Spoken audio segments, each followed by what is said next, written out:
que é uma nova pesquisa Quest, trouxe a desaprovação do governo Lula, que continua aumentando, e agora, nessa manhã, a pesquisa Quest trouxe os cenários para segundo turno das eleições de 2026. Em 5 cenários, inclusive com o ex-presidente Jair Bolsonaro, o presidente Lula empataria.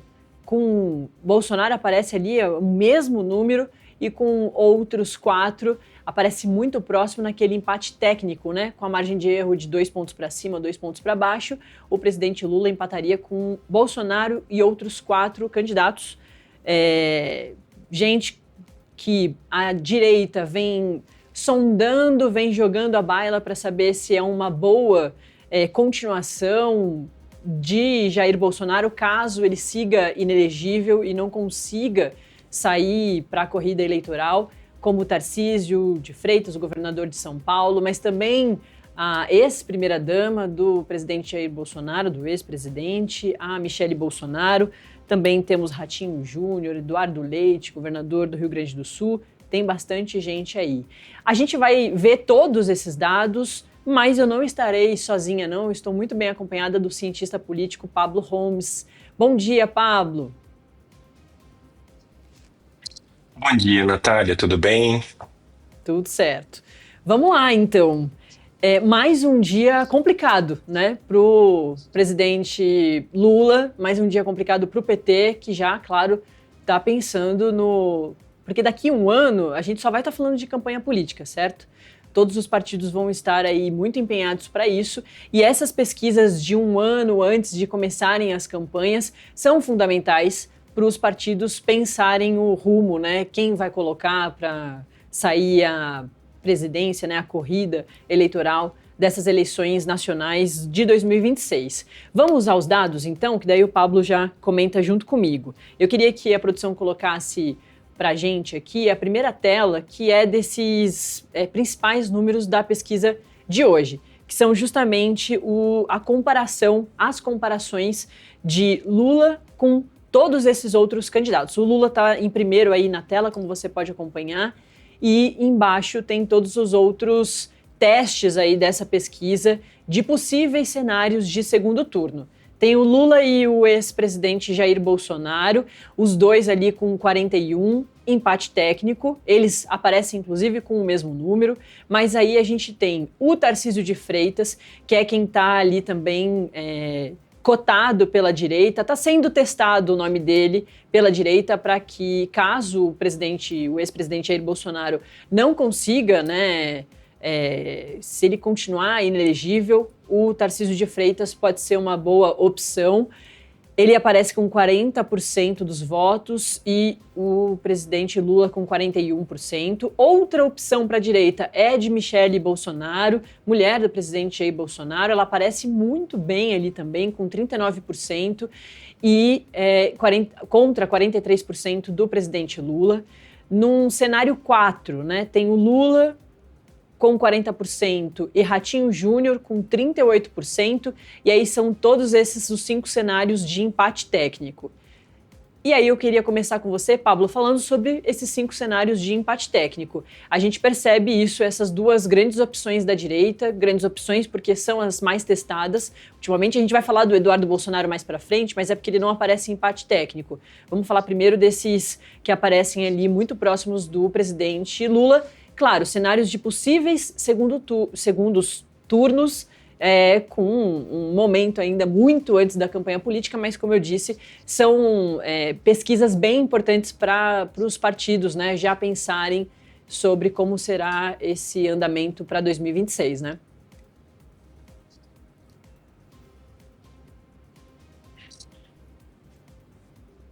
Isso aqui é uma pesquisa relevante, e ela, na verdade, eu acho que se junta a outras que estão mostrando um cenário parecido, né?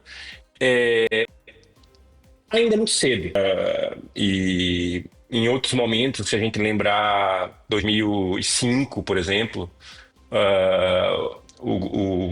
quando o presidente Lula estava no primeiro mandato, as pesquisas também não eram favoráveis a ele, e ele terminou se reelegendo em 2006. Eu acho, porém, que é muito difícil essas comparações com, com os cenários pré-2018. Eu acho que desde 2018 houve um realinhamento eleitoral muito forte no Brasil, de alguns setores, sobretudo o setor evangélico, sobretudo um eleitorado conservador que votava no PSDB e que ficou órfão, quer dizer, não ficou órfão, né? Perdeu a liderança do PSDB e se identificou com o bolsonarismo.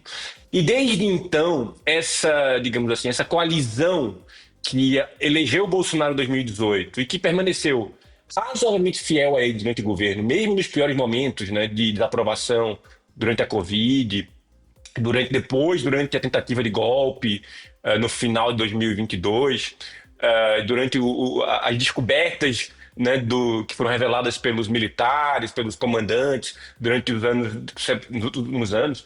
Mesmo nos piores momentos, há uma fidelidade muito alta desse eleitorado ao Bolsonaro.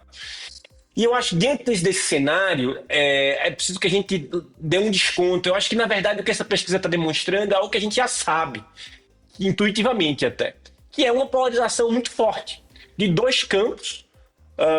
Um campo que se coaduna no lulismo e outro que se coaduna no bolsonarismo, e que são dois campos muito competitivos, né? Não há nenhum dos dois que coloca uma vantagem ampla sobre um dos lados, como as eleições de 2022 demonstraram. Foi uma eleição muito apertada. E, sinceramente, eu acho que vai ser novamente uma eleição muito apertada. Eu não tenho essa ilusão, não agora, com essa pesquisa não revela para mim nada que seja surpreendente. Na verdade, é algo que a gente vem vendo desde 2018. A eleição de 2018 foi um momento em que o PT estava muito mal, né? O Bolsonaro surgiu ali, ou ele conquistou um eleitorado ainda de classe média que estava no PSDB, mas que ele decepcionou durante a pandemia. Houve a radicalização, a tentativa de golpe, a violência, bomba no aeroporto. Isso assustou uma parte do eleitorado. E eu acho que agora realmente é um cenário de mais equilíbrio e uma polarização em que você tem. É um cenário parecido com o norte-americano, inclusive, né? De uma polarização muito forte e uma rejeição recíproca muito forte e um apoio bem sedimentado dos dois lados. E a gente vê, né, Pablo, nesses 5 cenários de empate técnico, que são pessoas próximas ao ex-presidente Jair Bolsonaro, ou que pensam muito parecido, ou é isso, até mesmo as pessoas que estão sendo, os nomes que estão sendo testados para uma possível substituição se o ex-presidente seguir inelegível. Eu queria que a gente falasse, então, dos outros que aparecem na lista, né? A gente já falou aí do governador de São Paulo, da mulher do presidente Jair Bolsonaro, também do governador do Paraná, agora governador do Rio Grande do Sul, Eduardo Leite, que aparece com 36% contra os 40% de Lula. Depois a gente tem Romeu Zema, com o estado de Minas Gerais, né, que também ele esteve muito próximo do presidente Jair Bolsonaro nas suas campanhas, com 33% contra 42% de Lula. Eu pulei, né, uma pessoa muito importante aqui, que é um terceiro nome para sair candidato no lugar de Jair Bolsonaro, que é do seu filho, 03, o Eduardo Bolsonaro, do PL, deputado que está nos Estados Unidos. Ele aparece com 34% contra 44% de Lula. E, por último, aí nessa lista, o governador de Goiás, Ronaldo Caiado, com 33% também e 43% para Lula. A gente vê que não muda tanto ali, né, a porcentagem de Lula, e também essas outras porcentagens não se modificam tanto. E embaixo a gente vê o número dos indecisos. Essa realmente assim, são poucos indecisos, né, 5%, variando entre 4% e 6%, e mostra, então, portanto, que é isso, né, uma eleição, muito provavelmente, pelo menos com esses cenários todos de possível segundo turno, uma eleição polarizada, tem direita e esquerda aqui representadas, com indecisos poucos, porque aí a gente vê o quanto a população segue polarizada desde a eleição, a última, que teve Lula e Jair Bolsonaro muito próximos, né? Lula ganhou com uma diferença muito pequena, então a gente consegue continuar vendo esse reflexo, e de branco, nulo ou não vai votar, aí o número vai crescendo conforme a gente vai vendo esses candidatos que não são tão ligados ao presidente Jair Bolsonaro, ao ex-presidente, como o Tarcísio, como a Michelle, como o Eduardo Bolsonaro, a gente vê que isso vai aumentando. Faz sentido, né? É isso que você está falando, né, Pablo? A gente consegue ver ainda uma continuação dessa polarização. Sim, e eu acho que aí eu dei uma olhada na pesquisa e isso tem várias simetrias, né? A rejeição também é um número muito importante. A rejeição do Lula e do Bolsonaro é a mesma. E claro, quanto mais próximo é o candidato ao Bolsonaro, melhor ele performa, porque mais identificado com o Bolsonaro ele é. Então nós temos um país dividido ao meio, em que há um apoio muito forte ao Bolsonaro, um apoio muito forte ao Lula e uma rejeição recíproca a esses dois atores.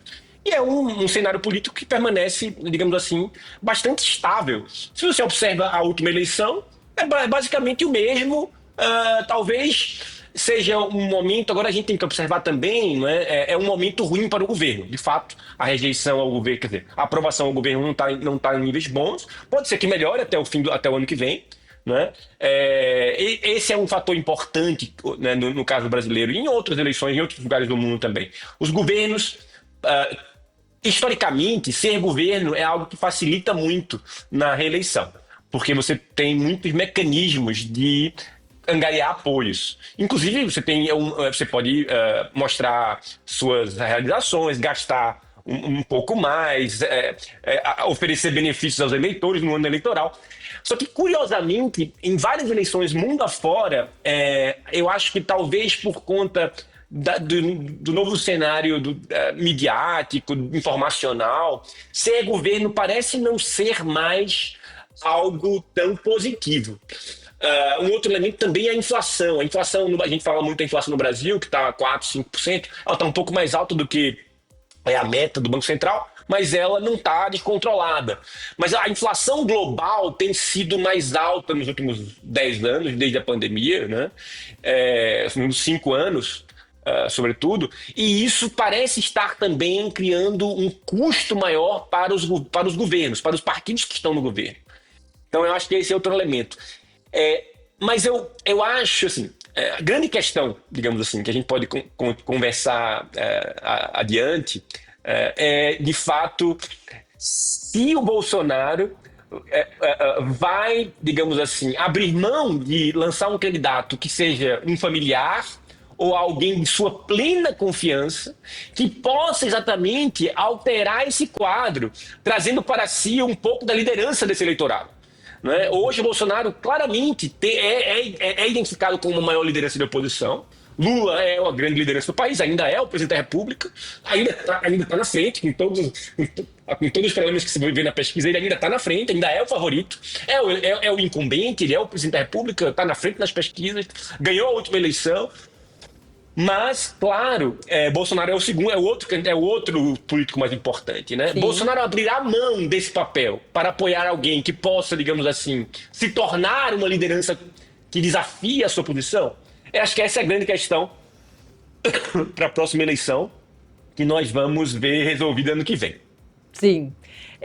O CEO da Quest, eu queria até ler uma parte da matéria da Laura Braga, que vem aqui da redação do Metrópolis.com, que vai em direção ao que você começou a sua resposta agora, Pablo. Eu queria ler esse trechinho. A manchete é a seguinte: CEO da Quest, candidato anti-Lula, já tem potencial de 40%, como você também consegue acompanhar junto comigo. Olha aqui. Ao analisar a pesquisa Genial Quest, divulgada nesta quinta-feira, o cientista político Felipe Nunes, CEO da Quest, apontou a rejeição dos eleitores a nomes conhecidos como o presidente Luiz Inácio Lula da Silva e, claro, o ex-presidente Jair Bolsonaro. Segundo o CEO da Quest, só de ser o anti-Lula, o candidato já tem potencial de 40%, assim como o candidato anti-Bolsonaro tende a ter potencial de 45%. O medo de que o outro lado vença força uma escolha pela rejeição. De acordo com a análise de Nunes, os dados da pesquisa trazem destaque para a rejeição dos dois polos. Pela primeira vez, a rejeição ao governo está se tornando uma rejeição eleitoral a Lula, alavancando as candidaturas dos potenciais herdeiros de Bolsonaro. Todos aparecem crescendo ou já empatados na margem com Lula. Essas aspas aqui todas do Felipe Nunes, do CEO da pesquisa, da Quest. Os dados da pesquisa mostram que em um eventual segundo turno, Lula estaria empatado com pelo menos outros 5 candidatos, assim como a gente tinha comentado. E aqui ele segue na análise. Vou voltar aqui com o Pablo para a gente chamar mais uma tela que a gente preparou aqui, que fala bastante sobre essa rejeição também muito parecida em relação a Lula e Bolsonaro. Pedi para o pessoal da produção colocar aqui, que é essa aí, ó, o que te dá mais medo hoje, Lula continuar ou Bolsonaro voltar? A gente vê que o medo para Bolsonaro voltar é de 45% e de Lula continuar é de 40%. Que acho que é muito próximo do que você estava falando agora há pouco, né, Pablo? Sobre o quanto é muito parecida a rejeição dos dois e que a gente também agora leu também a fala do CEO, o Felipe Nunes, o CEO da Quest, trazendo essa questão. Ao mesmo tempo que, claro, daqui desses candidatos todos, desses cenários todos, o único que é contra a direita é o Lula, é a única opção ali da esquerda que aparece, que é uma outra questão para o PT e para a própria esquerda. E em relação à direita, tem um montão aí de candidatos, né? Então o Lula acaba ficando com um número também muito parecido, não se modifica muito esse dado do Lula. É isso, né, Pablo? A gente vê a rejeição muito próxima aos dois, ao Lula e Bolsonaro. Sim, eu acho que você identificou algo importante, que é o fato de que Lula permanece sendo uma liderança importante, mas à esquerda falta um outro Lula, não é? Embora eu teria cuidado com isso, assim, porque mesmo a eleição em que Bolsonaro foi alçado à presidência em 2018, foi uma eleição muito sui generis, em que nós tivemos a prisão do Lula, em que nós tivemos um PT muito desgastado, né? Você teve um eleitorado grande, sobretudo nas grandes cidades, nas periferias das grandes cidades, que era um eleitorado cativo do PT, que votou em Bolsonaro, se você observa as pesquisas e quem tem estudado isso. Mesmo naquele cenário, que foi uma vitória grande para Bolsonaro, né? Ainda assim, o candidato do PT, o Haddad, teve no segundo turno 45% dos votos. Né? Não é uma votação desprezível. Então, claro, não há o que negar. Né? A esquerda falta, quer dizer, falta à esquerda um candidato que seja tão forte como o Lula.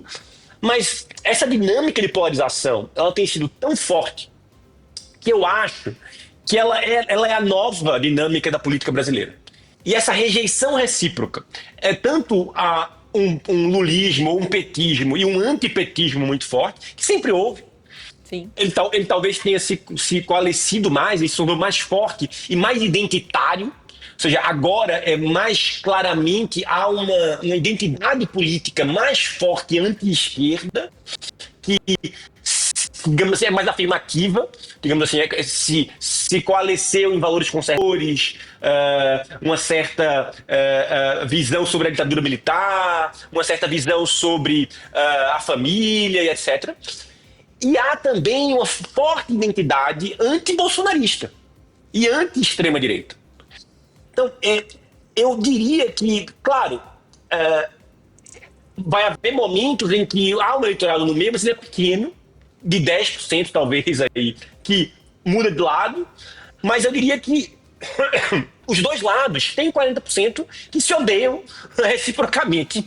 E eu acho que isso é uma dinâmica social, que isso é um lado ruim um pouco disso tudo, né? Que é uma dinâmica que vai um pouco além da política. A gente passou a identificar a política, essa dinâmica, ela faz com que muitas vezes as políticas públicas importem muito pouco. Né? A gente viu isso com o governo Bolsonaro, né? O desempenho do governo Bolsonaro durante a pandemia, assim, não há, assim, qualquer número que você observe, comparativamente, o desempenho do Brasil em termos de mortes, controlando para várias variáveis, foi trágico. E ainda assim ele não perdeu o apoio. O próprio governo Lula perdeu algum apoio, mas tem, né, um apoio, um núcleo de apoio muito forte. Né? Ou seja, E com tudo que aconteceu com a Lava Jato e etc., o candidato do Lula ainda tinha 45% em 2018. Então, o que aconteceu é um pouco que a política se tornou um espaço de expressão de identidades que até mesmo não dizem muito respeito só a políticas públicas e ao desempenho do governo. Eu acho que o desempenho do governo conta ainda, mas conta por uma minoria do eleitorado. E, portanto, eu acho que é um pouco o que você estava dizendo, né? São dois lados que têm 40%, que se odeiam reciprocamente e ficam disputando esses 10%. Tem 10% que não votam ou que estão de saco cheio da polarização, e tem uns 10% que vão decidir a eleição e que talvez não estejam pensando nisso. É o pessoal que tá ligado no futebol, tá ligado no Instagram, tá ligado em outras coisas, que só vai pensar na eleição de fato ano que vem. E a gente vai ver o que vai acontecer ano que vem. E esses 10% ainda não estão nem aí para isso, ainda não estão pensando nisso, estão preocupados com o desempenho do seu time no Campeonato Brasileiro, estão preocupados com se divertir, e ano que vem vão olhar para as campanhas e vão decidir. Eu acho que essa é uma nova dinâmica da política brasileira que parece ter sido estabilizado, né? Sim. A gente já vê aqui com os nossos colunistas aqui do Metrópolis, sempre trazem essas conversas que acontecem dentro do PT, disso, né, desses testes todos, que talvez Lula é o candidato de 2026, mas talvez se aproximando da campanha e mostrando que ele pode perder, talvez ele coloque alguma outra opção, né? Principalmente se for disputar com o Bolsonaro num cenário de possível derrota, que talvez o próprio presidente Lula não queira se expor a isso, né? A essa grande derrota que seria, claro, para a esquerda. Eu queria continuar com esse final aí da sua fala, Pablo, que é muito importante, e claro, os partidos também estão muito olhando, assim como a gente olha para os dados, os partidos também olham para essas pesquisas e começam a ou recalcular a rota ou focar em alguns determinados setores. Essa porcentagem, esses 10% aí que ainda não estão muito ligados nisso, é claro, são de grande preocupação para todo mundo que quer disputar, porque já tem esse entendimento que esses 10% vão definir nessa polarização mais para frente. E aí ontem, na pesquisa Quest de ontem, que mostrou a desaprovação do Lula continuando e tudo mais, tinha um dos recortes que mostrava um dado preocupante para o PT, que era de parte do eleitorado do PT, do Lula, ali um pouco indeciso ou um pouco decepcionado com o governo quando fala ali, era o recorte de as promessas da campanha política de Lula, será que estão sendo cumpridas ou não? E o número era bem grande sobre não, as pessoas acharem que não. E aí tem um recorte dessa pesquisa de hoje, que daí fala sobre cenário de segundo turno, mas que mostra uma coisa um pouco parecida de talvez parte do eleitorado de Lula decepcionada com Lula, que é a tela, vou pedir para a produção colocar, que é para você, Lula deveria se candidatar à reeleição em 2026 ou não? Que mostra isso, pode ser que mostre uma decepção com Lula, mas também mostre, talvez, uma decepção com o Lula não ter um outro candidato, né? A esquerda não ter uma segunda opção, como a direita tem um monte, né? E todas vêm performando bem em pesquisas muito antes de campanha. Sempre bom a gente relembrar que falta tempo ainda para as eleições de 2026 chegarem. É essa tela aqui que a gente está te mostrando, que em julho de 2024, as pessoas, né, 2.000 entrevistados da Quest, responderam que, para elas, Lula deveria sim sair para a reeleição, né, em 2026. 45% acreditavam que sim, e contra 53% que não, acreditavam que não. Esse número se ampliou em outubro de 2024, lembrando que outubro de 2024 é o mês das eleições municipais, em que a esquerda perdeu em muitas capitais importantes, em muitas cidades importantes. Depois melhorou em 2024, voltou a subir, mas voltou a uma coisa muito parecida com aquela primeira pesquisa. Aí ampliou bastante e não parou de aumentar o número de gente respondendo que não. Então, hoje, em maio de 2025, 66%, um número muito grande, acredita que não. Lula não deveria se candidatar à reeleição em 2026, contra 32% de sim. Sendo 66% um número grande, Pablo, isso pode mostrar isso, assim, uma decepção dos próprios eleitores de Lula, não de todo mundo, mas uma parte desses eleitores, e também uma decepção sobre não ter uma segunda opção, pessoas cansadas já do presidente Lula. Qual que é a sua visão em relação a essa última tela? Olha, sem dúvida, assim, não há o que negar, né? Lula é uma figura que é central na política brasileira desde eu lembro de política. Eu era criança em 89 e Lula já era importante, né? Quer dizer, foi quando ele se tornou uma figura nacional importante, né? Ou seja, já faz quanto tempo? Mais de 30 anos. Né? Então, quer dizer, quase 30 anos.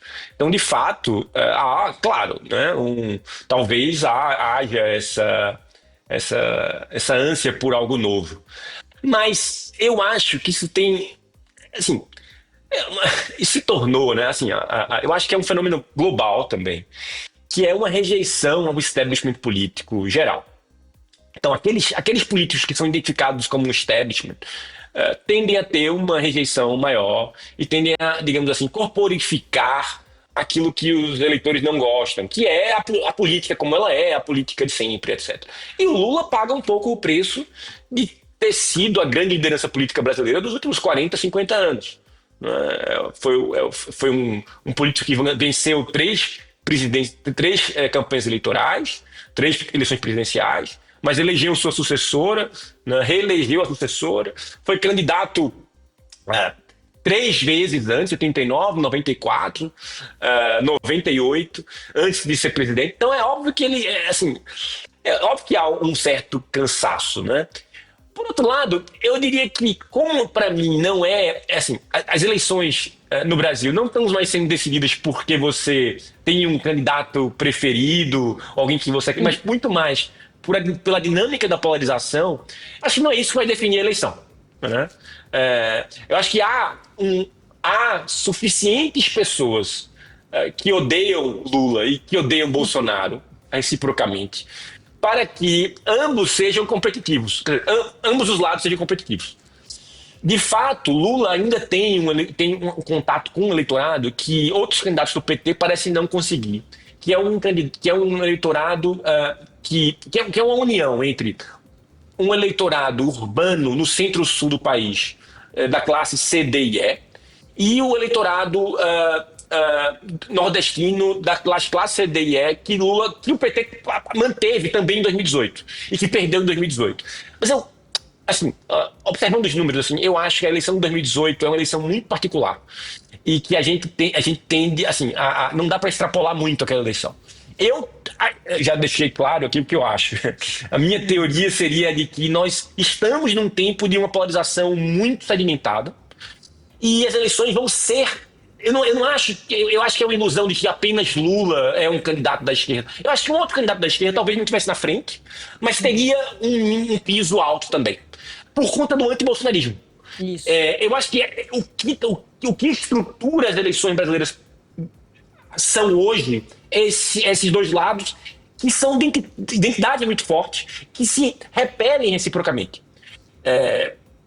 Por várias razões.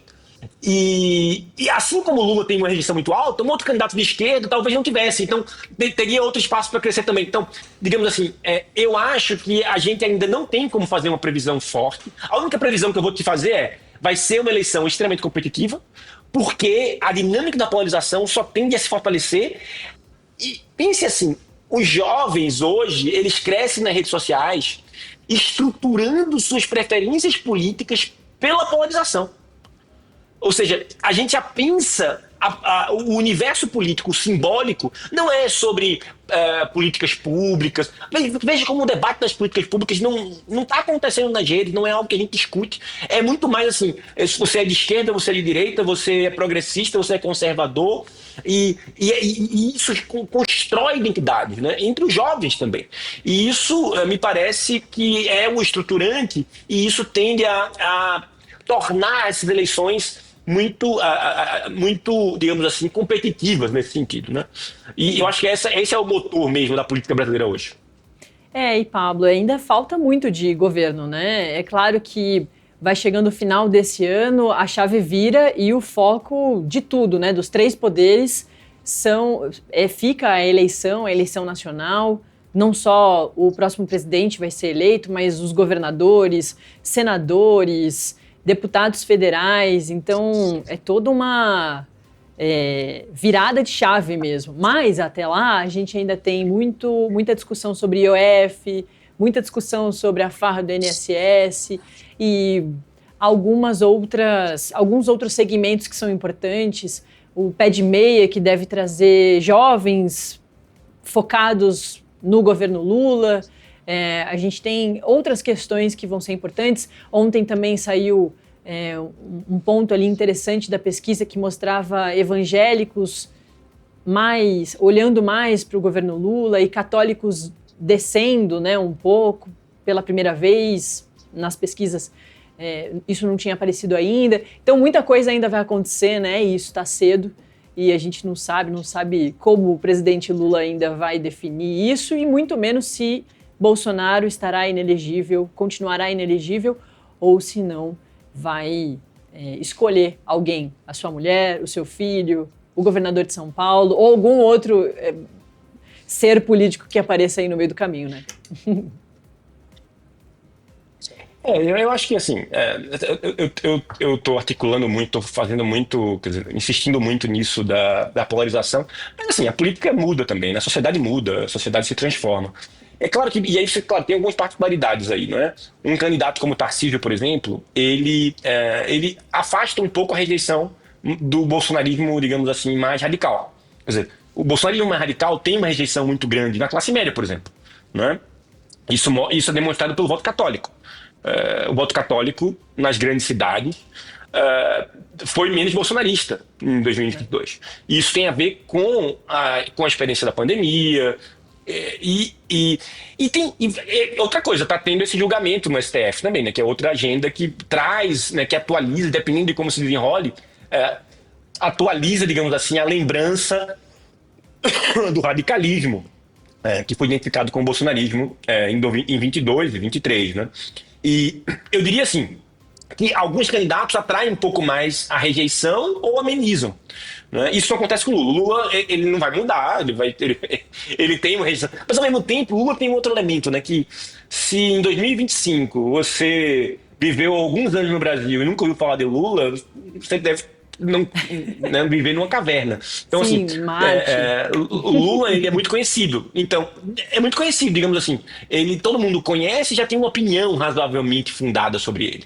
Não acho que ele tem um piso muito alto, mas também tem um teto muito baixo, no sentido de que ele não vai mais. Nós não estamos mais nos anos 2010, quando o Lula atingiu 85% de popularidade. O Brasil não é mais esse. Mas as pessoas têm uma opinião muito bem formada, né? Mas você tem, por exemplo, uma figura como a Michelle, né, que seria uma candidata que é muito identificada com os evangélicos e por isso consegue talvez ampliar a base, né, garantir mais o voto evangélico, mas também traz consigo a rejeição dos católicos, né?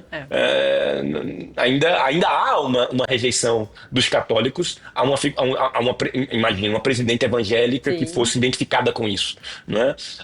Ou o Tarcísio, como eu falei, né, não é tão identificado com o lado radical do bolsonarismo. Já outros candidatos, como o Eduardo Bolsonaro, que me parece que tem uma rejeição, é o que tem a maior rejeição na pesquisa, né?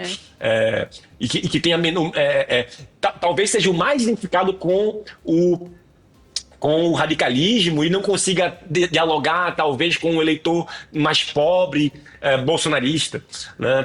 Pelo perfil pessoal dele. Então você tem variações, sim. Eu não estou dizendo que mas assim, eu diria que nós temos que esperar, mas eu como eu falei, né? Já, eu volto a insistir. Eu não imagino que isso vá mudar tanto. Eu É, acho que a gente está vendo hoje um quadro que vai permanecer estável e que a gente vai ver esses 10% se moverem, né? E ainda, como você falou, ainda tem muita coisa para acontecer. O governo ainda pode melhorar sua popularidade. E é um dado também, né? Assim, pode ser que isso tenha mudado, mas eu diria que ser governo ainda oferece uma série de, digamos assim, manivelas para o é, partido que está no poder. Ou seja, exato. E a capacidade de angariar apoio nos estados, de formar palanque nos estados, né? Você tem um orçamento para ser gasto ano que vem, então que normalmente é um orçamento maior. Bolsonaro gastou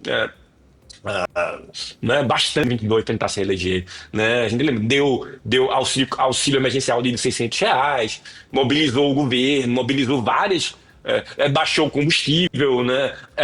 Suspendendo a cobrança do ICMS nos estados, que depois criou um problema orçamentário para o ano 2023. Então, tudo isso ainda pode ser, entendeu? E isso pode ser, sim, podem ser coisas que beneficiam o governo. é isso. Muita água para rolar embaixo dessa ponte aí. Os outros possíveis candidatos que aparecem ali são governadores, então sempre tem essa discussão, né? Principalmente o governador de São Paulo, porque ele pode também tentar a reeleição, né?